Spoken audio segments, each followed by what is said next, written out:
What is up, guys? Welcome back to another day of the All About How podcast here from growingau.com. I am your host, John Knott. You're tuning in today on day 6 of the 365-day podcasting experiment. If you want to know what that is, go ahead and check out yesterday's podcast. We talk all about it there, as well as all the podcasts before it. We're going to start weeding out the amount that we're talking about that experiment. But if you just want to know, basically, we're seeing what content does for certain things. So go ahead and check out the other podcasts if you want to know more about that. We have a very, very value-packed episode for you today. So we're going to go ahead and roll the intro just so you stay. Here's my value prop. We're talking about Neil deGrasse Tyson. How can that not be valuable, right? So let's roll the intro and let's jump into the video. This is all about how. Let's get into it. It's all about how in 2020 we're going to leave the world a better place than we found it.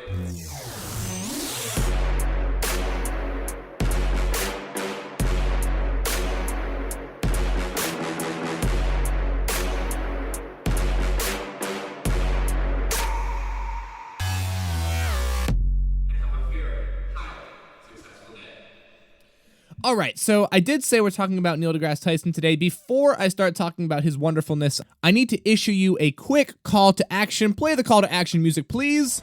Call to action. That's right, we are having a call to action today. If you listened in on yesterday's episode, you know what we're talking about. I am asking everybody who is listening to this podcast that is into success, entrepreneurship, personal development, self-help, all this type of stuff, to send us an email to podcast@growingau.com. That's podcast, podcast, at growingau.com. Send us an email there. Okay, you're going to send us an email, and in that email, you're going to tell us a couple different things. First of all, tell us your name.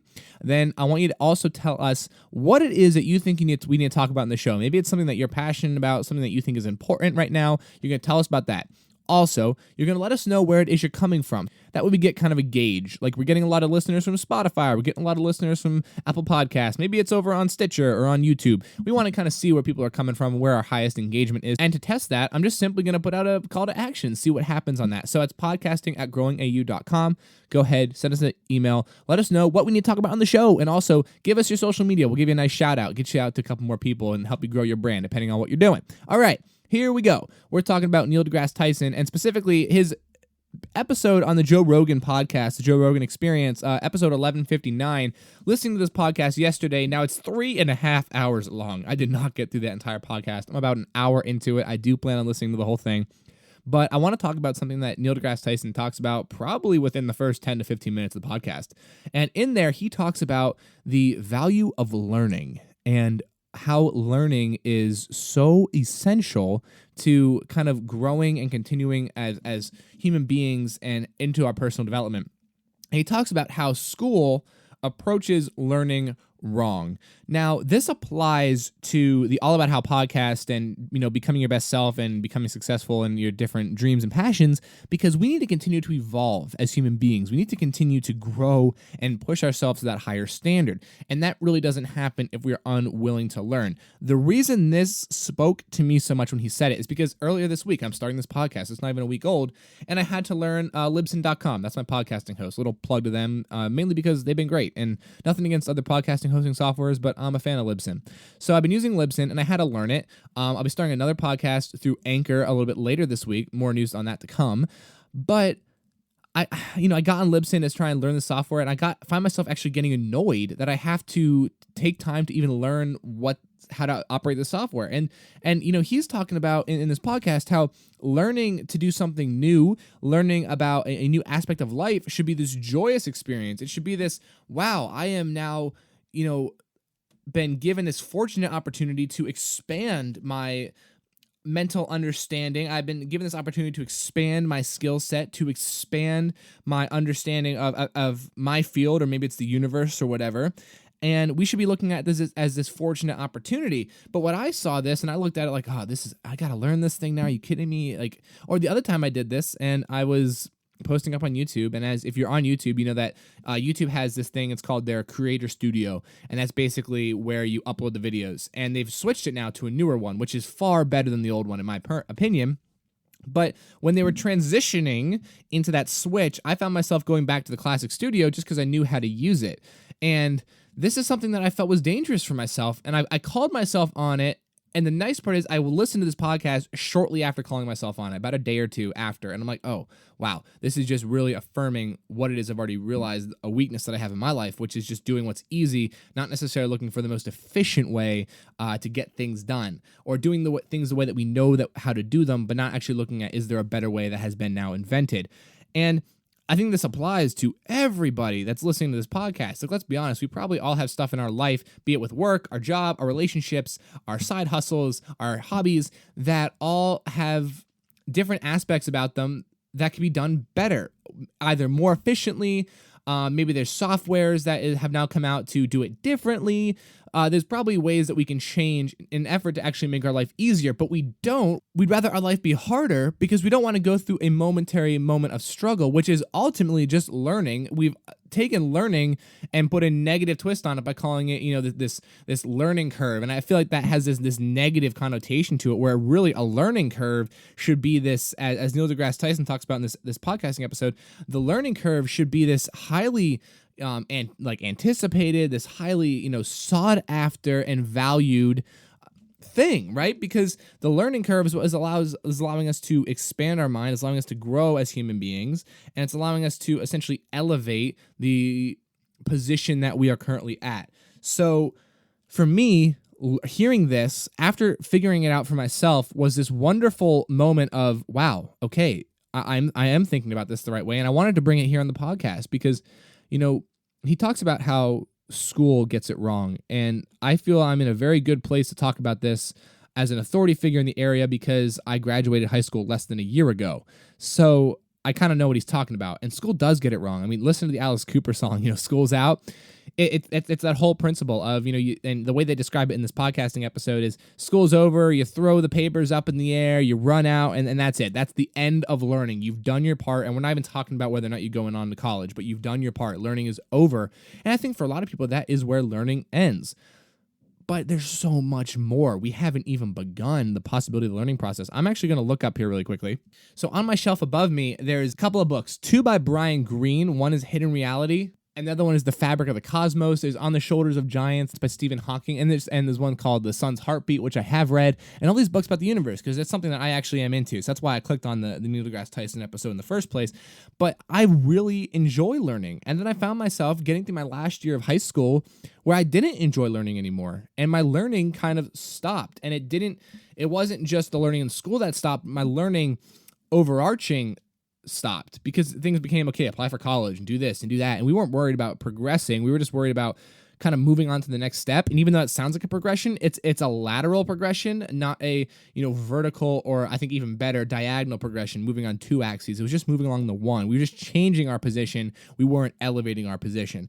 And that was something that I think was brought on by the fact that learning just isn't done right. And it's not, effectively approached in the modern educational system, because the one thing that I think is talked about in the podcast, which I agree with, is the simple fact that how many teachers are in school who don't want to be there, who are teaching subjects they don't really care about, to students who would really rather not be there and don't care about that subject. You put those two couple things together, that's not a recipe for success. That's just what you have, which is this: we have to be here, we have to do it, so let's just get it done to the least amount of struggle on all of our parts. Let's make the learning curve as small as possible and just move on with it. Where really the proper way to do it would be to embrace that learning curve and to say, I have the opportunity to grow. Now, I'm sorry, I don't think this is completely, this is a little caveat here, I don't think it's completely on the fault of the student. I also don't think it's completely on the fault of the teacher. But if the teacher is not passionate about what they're talking about, if they're not, completely enveloped in this subject, how are you going to teach it to somebody who doesn't care in the first place? And a lot of people say, oh, well, you don't. Well, there has to be a little bit of responsibility taken here. And that is, in my opinion, one place where the teacher can, use the Jocko Willink book, Extreme Ownership, and take a little bit of ownership for the classroom and say, all right, it's my job to get these kids engaged because they haven't been trained to be engaged in learning through all their years of schooling, but I can make a difference. Let's think about the amount of teachers in your life who have made a drastic impression on you and a drastic impact on your life, and for the positive. I'm sure there may be negative too, hopefully not, but let's say for the positive. How many teachers for you have done that? And I can think of a couple for me, but I believe for you and for me as well, it's going to fit on one hand. And this is something that Neil deGrasse Tyson talks about in the episode. It's going to fit on one hand. And the way that works is that I'm not going to count my parents because they're both teachers. But beyond them, I'm actually going to use some names here. Mr. Heil, Mr. Smith, Mr. Yoakum, teachers I had in high school who had a drastic impact on my life for the positive, which, and I attribute my success in their class, which I had a lot of, because of the fact that they were so passionate about what it was they were teaching. Mr. Heil, Spanish, Mr. Smith, science, and Mr. Yoakum, economics. And they all were so just engaged every class, and like this was their passion. You could tell that. And I think that's one of the reasons that they were able to affect me learning, right? Affect my learning kind of progression as a student, but they were also able to affect me as a human being, because the fact that they cared about their class, they cared about their students, and the fact that they were passionate allows you to open up as a student. I'm going to open myself up to you to learn, because let's think about it. Learning something new, it can be a pretty vulnerable process. I mean, to say to somebody, I'm going to entrust you to tell me how something is for the next year of school anyway, that's a pretty vulnerable. And I feel like as the teacher, it would be the responsibility to make the student comfortable opening up to that vulnerability of learning. Because what is more vulnerable, what is more intimate than imbuing knowledge and imbuing ideology and imbuing belief onto the human psyche and the human mind? That to me, I'm kind of coming up with that on the spot a little bit, but that to me is like mind blowing about the relationship that has to exist between a successful student and simultaneously a successful teacher. The relationship there in some ways has to be closer than like a student to a parent. And I'm not talking about anything, and I know you're going to hear like, we're close relationships with students. No, we don't want to have that, because it has, you hear that and it's like negative. I'm not talking about it in the wrong way, if you know what I'm saying. I'm talking about it in the level of trust and the level of connection and the level of essentially openness that has to exist between the teacher and the student to facilitate and allow this learning to happen in an effort to actually affect that student's life in the long run. I mean, that's insane.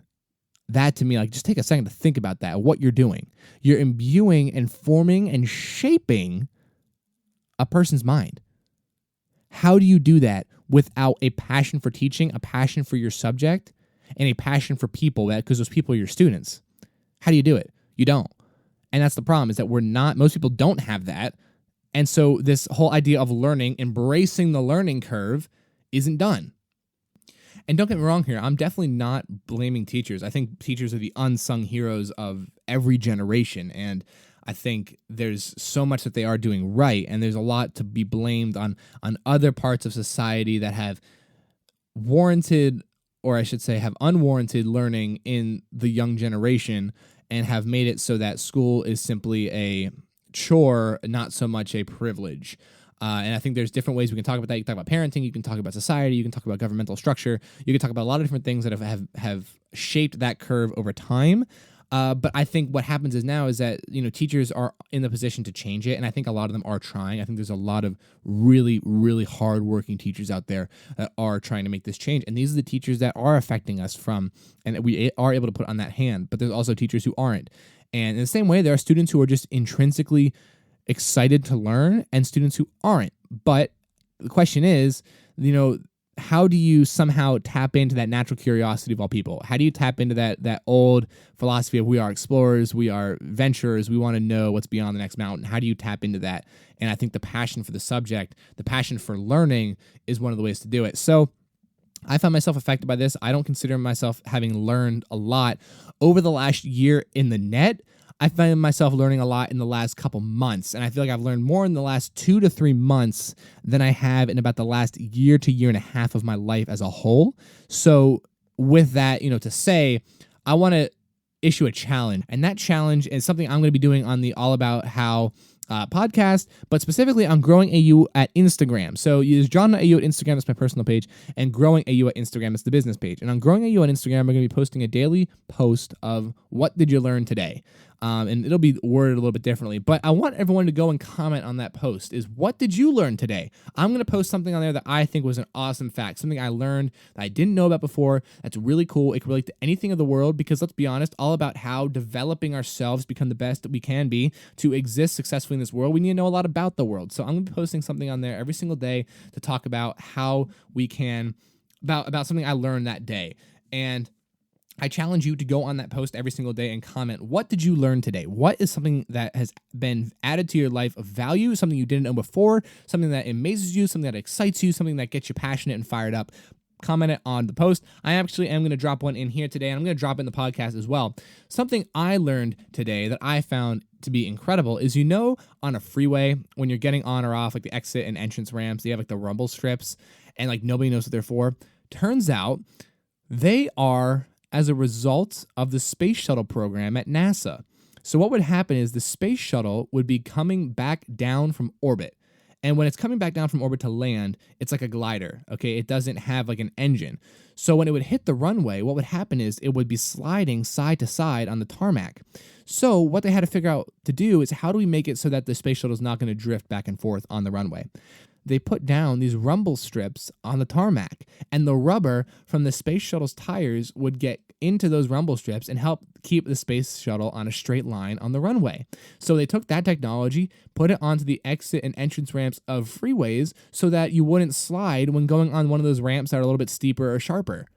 I just found that to be incredible. Like, who would have known that's where that came from? So that is my learning of the day. That is what I learned. I'm going to be posting it on the Instagram as well. Go over there. Let us know. What did you learn? The other call to action of this episode is obviously the emailing us at podcast@growingau.com. Let us know what we need to talk about. Look, guys, we need to embrace learning. Embrace learning. Embrace the opportunity to improve ourselves, to see the world in a different light, to learn something new, to add to our overall value as human beings by knowing more. We need to embrace that learning curve. It needs to become our best friend. So all of that said, I hope this brought some value to your life today. If you like it, go ahead and give us a follow, give us a like, give us a share, leave us a comment, whatever it is you got to do. I would appreciate it. This has been John Knott with All About How on the day 6 of the 365-day podcasting experiment. Join us back here tomorrow for day 7. We got some more awesome stuff to talk about. Go ahead and check us out on growingau.com for more. We hope you guys really enjoyed the video. Have a very highly successful day. I will catch you tomorrow.